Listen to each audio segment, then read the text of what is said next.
Hola, soy Fray Sergio Serrano y estás escuchando el podcast La Biblia en un año, donde escuchamos la voz de Dios y vivimos la vida a través del lente de las Escrituras. El podcast de la Biblia es presentado por Ascension. Usando la cronología de la Biblia de Great Adventure, leeremos desde Génesis hasta Apocalipsis, descubriendo cómo se desarrolla la historia de salvación y cómo encajamos en esa historia hoy. Y hoy estamos con los libros de Segundo Macabeos, Sabiduría y Proverbios. Estamos llegando al final. Ya mañana terminaremos este periodo tan interesante. Pero quisiera regresarme un poquito al libro de la Sabiduría que leíamos ayer, porque había mucha tela por cortar.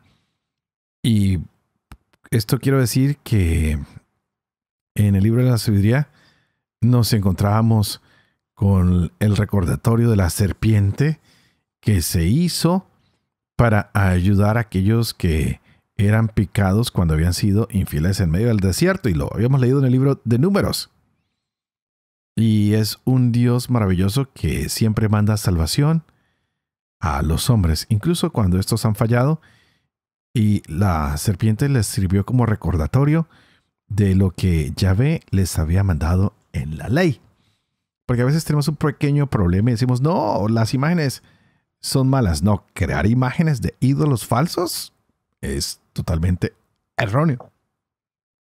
Pero nosotros hemos tenido al mismo Dios que nos ha permitido crear ciertas imágenes, como el arca, como esta serpiente.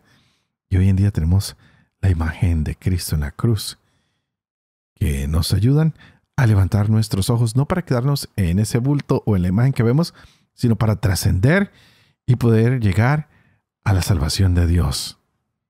Este mensaje sigue siendo actual. Que el Señor se hace presente en nuestras vidas y que para eso Él nos ha dado ciertas ayudas. Pidámosle hoy al Señor que así como mandó maná, como dio alimento a su pueblo, nos siga alimentando hoy más que nunca, pero que nos alimente con el pan del cielo.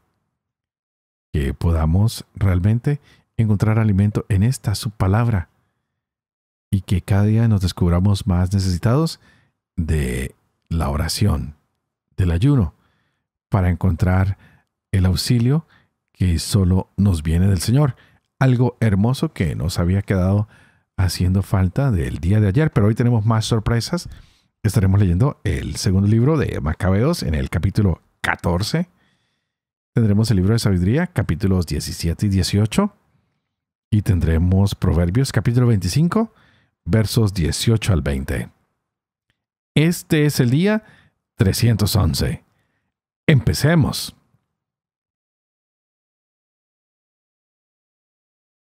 Segundo libro de Macabeos, capítulo 14. Después de 3 años de intervalo, los hombres de Judá supieron que Demetrio, hijo de Seleuco, había atracado en el puerto de Trípoli con un fuerte ejército y una flota, y que se había apoderado de la región después de haber dado muerte a Antíoco y a su tutor Lisias. Un tal Alcimo, que antes había sido sumo sacerdote, pero que se había contaminado voluntariamente en tiempo de la rebelión, pensando que de ninguna forma había para él salvación, ni acceso posible al altar sagrado, fue al encuentro del rey Demetrio hacia el año 151 y le ofreció una corona de oro, una palma y además los rituales ramos de olivo del templo. Y por aquel día no hizo más. Pero encontró una ocasión propicia para su demencia al ser llamado por Demetrio a consejo y al ser preguntado sobre las disposiciones y designios de los judíos. Respondió: los judíos, llamados asideos, encabezados por Judas Macabeo, fomentan guerras y rebeliones para no dejar que el reino viva en paz. Por eso, aunque despojado de mi dignidad ancestral, me refiero al sumo sacerdocio, he venido aquí en primer lugar con verdadera preocupación por los intereses del rey Y en segundo lugar, con la mirada puesta en mis propios compatriotas. Pues por la locura de los hombres que he mencionado, toda nuestra raza padece no pocos males. Informado con detalle de todo esto, oh rey, mira por nuestro país y por nuestra nación por todas partes asediada, con esa accesible benevolencia que tienes para todos, pues mientras Judas subsista, le es imposible al Estado alcanzar la paz. En cuanto él dijo esto, los demás amigos que sentían adversión hacia lo de Judas se apresuraron a encender más el ánimo de Demetrio. Designó inmediatamente a Nicanor, que había llegado a ser jefe de los elefantes, lo nombró estratega de Judea y lo envió con órdenes de hacer morir a Judas, dispersar a todos sus hombres y restablecer a Alcimo como sumo sacerdote del más grande de los templos. Los paganos de Judea, fugitivos de Judas, se unieron en masa a Nicanor, imaginándose que las desgracias y reveses de los judíos serían sus propios éxitos. A tener noticia de la expedición de Nicanor y del asalto de los paganos, esparcieron sobre sí polvo e imploraron a aquel que por siempre había establecido a su pueblo y que siempre protegía a su propia heredad con sus manifestaciones. Por orden de su jefe salieron inmediatamente de allí y trabaron lucha con ellos junto al pueblo de Esau.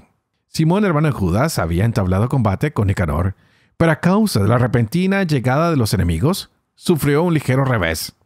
Con todo, Nicanor, al tener noticia de la bravura de los hombres de Judas y del valor con que combatían por su patria, temía resolver la situación por la sangre.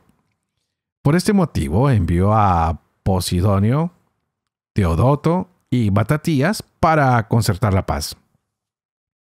Después de maduro examen de las condiciones, el jefe se las comunicó a las tropas y, ante el parecer unánime, aceptaron el tratado. Fijaron la fecha en que se reunirían los jefes en privado. Se adelantó un vehículo de cada lado y prepararon asientos. Judas dispuso en lugares estratégicos hombres armados preparados por si se producía alguna repentina traición por parte enemiga. Tuvieron la entrevista en buen acuerdo. Nicanor pasó algún tiempo en Jerusalén sin hacer nada inoportuno y despidió a las turbas que se le habían reunido en masa. Siempre tenía a Judas consigo. Sentía una cordial inclinación hacia este hombre. Le aconsejó que se casara y tuviera descendencia. Judas se casó, vivió con tranquilidad y disfrutó de la vida. Alcimo, al ver la recíproca comprensión, se hizo con una copia del acuerdo concluido y se fue donde Demetrio. Le decía que Nicanor tenía sentimientos contrarios a los intereses del Estado, pues había designado como sucesor suyo a Judas, el conspirador contra el reino.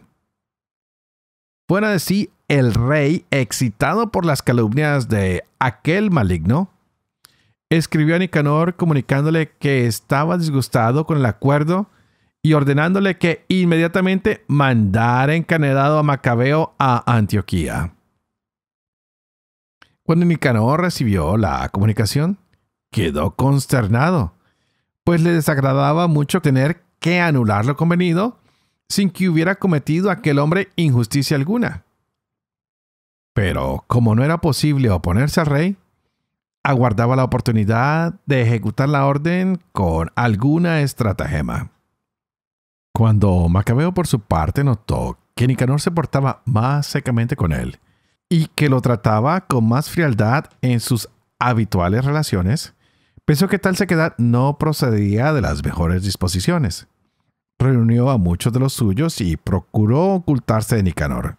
Este otro, al darse cuenta de que aquel hombre lo había vencido con nobleza, se presentó en el más grande y santo templo en el momento en que los sacerdotes ofrecían los sacrificios rituales y les exigió que le entregaran a aquel hombre. Aseguraron ellos, con juramento, que no sabían dónde estaba el hombre que buscaba. Entonces él, extendiendo la diestra hacia el santuario, hizo este juramento: si no me entregan encadenado a Judas, arrasaré este recinto sacro de Dios, destruiré el altar y levantaré aquí mismo un espléndido templo a Dionisio. Y dicho esto, se fue. Los sacerdotes, con las manos tendidas al cielo, invocaban a aquel que, sin cesar, había combatido en favor de nuestra nación, diciendo: Tú, Señor, que nada necesitas, te has complacido en que el santuario de tu morada se halle entre nosotros. También ahora, Señor, santo de toda santidad, preserva siempre limpia de profanación esta casa recién purificada. Razías, uno de los ancianos de Jerusalén, fue denunciado a Nicanor. Era hombre amante de sus conciudadanos, muy bien considerado, llamado por su buen corazón padre de los judíos, pues en los tiempos que precedieron a la sublevación había sido acusado de judaísmo y por el judaísmo había expuesto cuerpo y vida con gran constancia. Queriendo Nicanor hacer patente la hostilidad que lo embargaba hacia los judíos, envió más de 500 soldados para arrestarlo, pues le parecía que arrestándolo causaba un gran perjuicio a los judíos.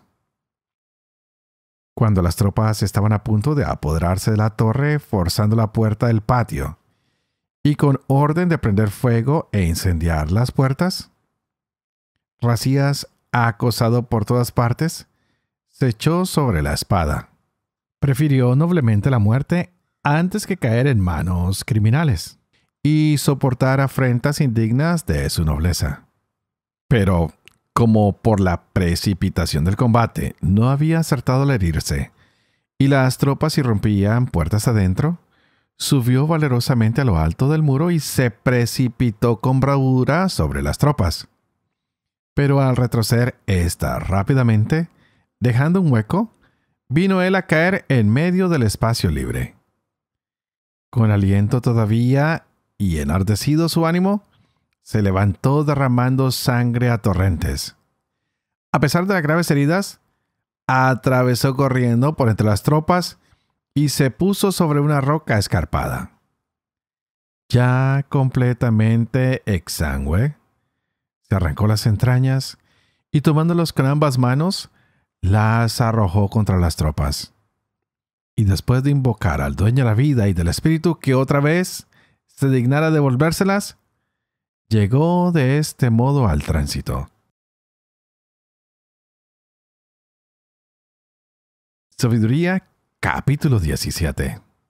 Grandes e inexplicables son tus juicios, por eso las almas ignorantes se extraviaron.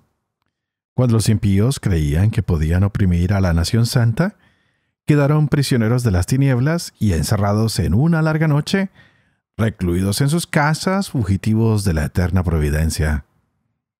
Cuando creían que permanecerían ocultos con sus secretos pecados bajo el oscuro velo del olvido, se vieron dispersos, presa de terrible espanto y sobresaltados por apariciones.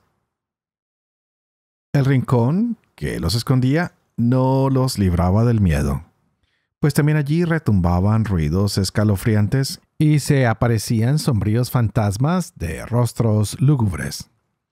El fuego era incapaz de alumbrar, y el brillo resplandeciente de las estrellas no alcanzaba a iluminar aquella horrible noche. Solo les lucía una llamarada aterradora que ardía por sí misma. Y cuando desaparecía la visión, quedaban aterrados, considerando aún más horrible lo que habían visto. Las artes mágicas resultaron ineficaces y su pretendido saber quedó en ridículo, pues los que prometían expulsar miedos y sobresaltos del alma enferma, enfermaban ellos mismos con temores absurdos. Y aunque nada inquietante los atemorizara, sobresaltados por el paso de los bichos y el silbido de los reptiles, se morían de miedo y se negaban a mirar hasta el aire inhabitable. Pues la maldad es cobarde y se condena a sí misma. Acosada por la conciencia, imagina siempre lo peor.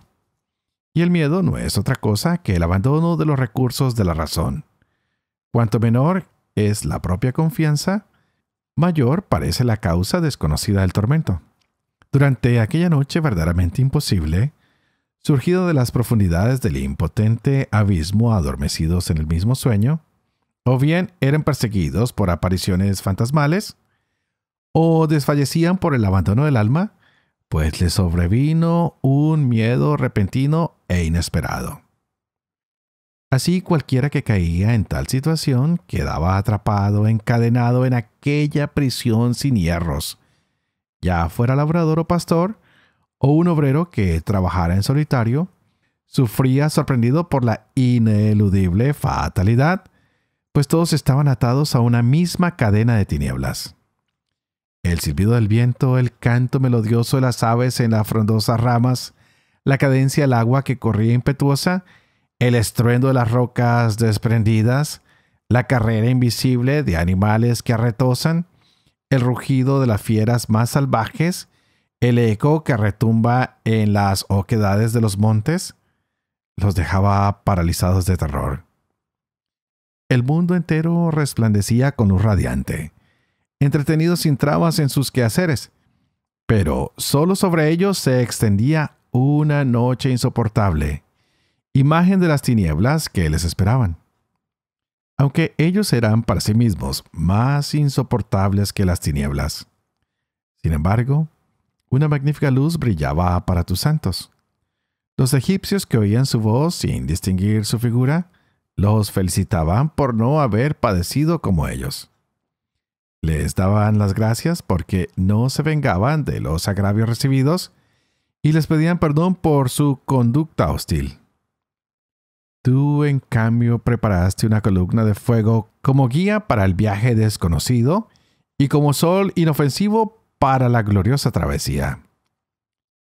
Bien merecían verse privados de luz y prisioneros de las tinieblas quienes estuvieron encarcelados a tus hijos, que habían de dar al mundo la luz incorruptible de la ley. A los que habían decretado matar a los niños de los santos, salvándose uno solo abandonado, les arrebataste en castigo una multitud de hijos y los hiciste perecer juntos en las aguas impetuosas. Aquella noche fue previamente anunciada a nuestros padres para que se animaran sabiendo bien en qué juramentos habían creído. Tu pueblo esperaba la salvación de los justos y la destrucción de los enemigos. Pues con lo que castigaste a los adversarios, nos glorificaste llamándonos a ti. Los santos, hijos de los buenos, ofrecían sacrificios en secreto y establecían unánimes esta ley divina, que los santos compartirían los mismos bienes y peligros, cantando previamente las alabanzas de los antepasados. Les respondía el grito disonante de los enemigos, y cundían los lamentos de los que lloraban a sus hijos. El esclavo y el amo sufrían idéntico castigo, y el plebeyo padecía la misma pena que el rey. Todos por igual tenían cadáveres incontables con un mismo tipo de muerte. No había vivos suficientes para enterrarlos, porque en un instante pereció lo mejor de su raza. Los que no creían en nada a causa de las artes mágicas, ante la muerte de los primogénitos, acabaron por reconocer que aquel pueblo era hijo de Dios. Cuando un silencio apacible lo envolvía todo y la noche llegaba a la mitad de su carrera, tu palabra omnipotente se lanzó desde los cielos, desde el trono real, cual guerrero implacable sobre la tierra condenada, empuñando la espada afilada de tu decreto irrevocable, y cuando se detuvo, todo lo llenó de muerte, tocaba el cielo mientras pisaba la tierra. Entonces lo sobresaltaron de repente sueños y visiones terribles. Les sobrevinieron terrores imprevistos. Tendidos por todas partes y medio muertos, daban a conocer la causa de su muerte, pues sus sueños perturbadores se lo habían predicho, para que no perecieran sin conocer la razón de su desgracia. También alcanzó a los justos la prueba de la muerte y una multitud pereció en el desierto. Pero no duró mucho la cólera, pues un hombre irreprochable se apresuró a salir en su defensa con las armas de su ministerio, la oración y el incienso expiatorio. Se enfrentó a la ira y puso fin a la desgracia demostrando que era tu servidor. Y venció la indignación no con su fuerza corporal, ni con el poder de las armas, sino que sometió al ejecutor del castigo con la palabra, recordando los juramentos y las alianzas hechos a los antepasados. Cuando los muertos yacían amontonados unos sobre otros, se puso en medio, detuvo a la cólera y le cerró el paso hacia los que aún vivían. Llevaba el mundo entero sobre su vestido talar. Los nombres gloriosos de los padres en 4 hileras de piedras talladas, y tu majestad en la diadema de su cabeza. Ante esto, el exterminador retrocedió atemorizado, pues era suficiente una sola prueba de tu cólera. Proverbios capítulo 25, versos 18 al 20. Masa, espada y flecha aguda, quien declara en falso contra su prójimo. Diente picado y pie vacilante, confiar en traidores en momento de apuro. Vinagre en la herida y desnudez en día frío es cantarle coplas a un corazón triste. Padre de amor y misericordia, tú que haces elocuente la lengua de los niños, educa también la mía, e infunde en mis labios la gracia de tu bendición. Padre, Hijo y Espíritu Santo. Y a ti te invito para que juntos le pidamos hoy al Señor que llene nuestro entendimiento, nuestro corazón de su luz, de su Espíritu Santo, para que podamos entender esta palabra que se nos regala. Y qué linda palabra, me encanta en el segundo libro de los Macabeos, los sacerdotes que levantan sus manos hacia Dios, hacia el cielo, y que le invocan al sumo defensor que los ayude, que no abandone la nación que Él ha escogido. A ese Dios grande, al Dios del universo, que nada necesita, nos alegra tenerlo en medio de nosotros. Y hoy nos han prometido que donde 2 o 3 nos reunimos en su nombre, ahí está Él en medio de nosotros. Qué interesante, un Dios que apacigua los corazones. Hoy parecía que había apaciguado el corazón de Nicanor. Había un gran convenio de paz con Judas Macabeo. Y siempre hay uno que no quiere la paz. Y Demetrio es enemigo de la paz y va y acusa a Judas frente al rey. ¡Wow! ¿Por qué habrá tantos enemigos a la paz? Siempre parece que la paz ha sido manipulada a través de la historia de la humanidad. No parece haber momentos de tranquilidad para este pueblo, para la humanidad.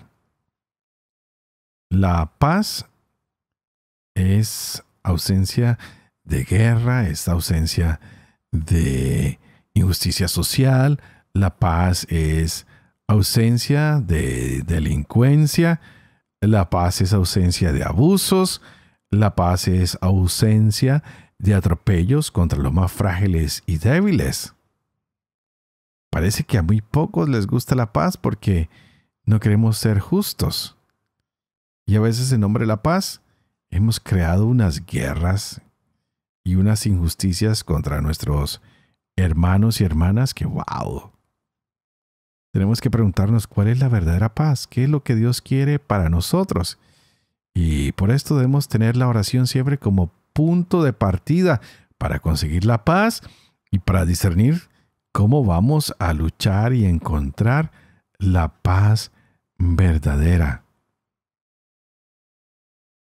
Hay unas diferencias entre los relatos del primer libro de Macabeos y el segundo libro de Macabeos, especialmente entre las relaciones de Judas y Nicanor y Demetrio, pero lo que más me llama la atención es que descubramos que 1. Es importante dialogar. 2. Es importante la paz. 3. Es importante solucionar los conflictos. 4. Solo con el diálogo se encuentra el camino y la solución a todos los problemas. Para que haya paz que dure, muchas veces tenemos que bajar las armas y decir, vamos a charlar, vamos a convenir, vamos a hacer un tratado donde todos podamos encontrarnos dignificados por el convenio de paz. Y a veces esa paz hay que hacerla en el hogar, en la casa, en el trabajo. Tenemos que conversar, tenemos que dialogar. No podemos estar ofreciendo mártires y mártires a causa de la injusticia de unos cuantos. Ojalá que hoy más que nunca podamos hablar de paz, que abramos el corazón y que estemos siempre listos a encontrar ese amor misericordioso de Dios que viene a través de la oración y del ayuno. Y es por eso que yo siempre estoy orando por cada uno de ustedes, para que esta paz verdadera, esta esperanza de la vida eterna no se apague. Todo lo contrario, que en medio de las dificultades y los problemas, de cualquier acontecimiento que estemos viviendo en nuestras vidas, podamos discernir y orientarnos con la luz del Espíritu Santo que viene a través de la oración. Hoy vimos mucha oscuridad, pero también mucha claridad en la lectura de la sabiduría. Pidámosle al Señor que su sabiduría siempre ilumine al mundo, que su sabiduría siempre nos ayude a vivir su ley para que podamos escribir nuestra propia historia y decir, mi historia también es la historia de la salvación. Y termino orando por ustedes y ustedes por favor oren por mí para que yo pueda seguir siendo fiel a este proyecto de la Biblia en un año, para que pueda vivir lo que con fe trato de enseñar y compartir con ustedes, lo que estoy leyendo, para que pueda enseñar siempre la verdad y sobre todo, para que pueda cumplir lo que he leído y lo que he enseñado. Y que la bendición de Dios Todopoderoso, que es Padre, Hijo y Espíritu Santo, descienda sobre cada uno de ustedes y los acompañe siempre. Que Dios los bendiga.